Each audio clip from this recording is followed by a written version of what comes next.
Life ഭവന പദ്ധതി പ്രകാരം സംസ്ഥാന സർക്കാർ ഒരാൾക്ക് വീട് വെക്കാൻ നൽകുന്നത് എത്ര രൂപയാണെന്നോ 4 ലക്ഷം രൂപ വരും. പക്ഷെ എന്നാൽ കഴിഞ്ഞ 3 വർഷത്തോളമായിട്ട് ലൈഫ് പദ്ധതിയിൽ പെട്ടിട്ടും പല ഗ്രാമപഞ്ചായത്തുകളിലും ഗുണഭോക്താക്കൾക്ക് വീടുകൾ നൽകാൻ തടസ്സമായ സാഹചര്യത്തിലാണുള്ളത്. അതിന്റെ കാരണം സാമ്പത്തിക പ്രതിസന്ധിയാണ്.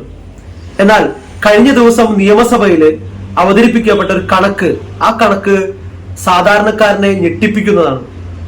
മുഖ്യമന്ത്രിയുടെ ഔദ്യോഗിക വസതിയായ ക്ലിഫ് ഹൗസില് കാലിത്തൊഴുത്ത് നവീകരിക്കുന്നതിന് വേണ്ടി കഴിഞ്ഞ 3 വർഷം കൊണ്ട് ചെലവഴിച്ചത് 23 ലക്ഷം രൂപയാണ്. ചാണകക്കുഴി കുത്തുന്നതിന് ചെലവഴിച്ചത് 4.4 ലക്ഷം രൂപയാണ്. ഗാർഡ് റൂം സെറ്റ് ചെയ്യുന്നതിന് 98 ലക്ഷം രൂപയാണ്.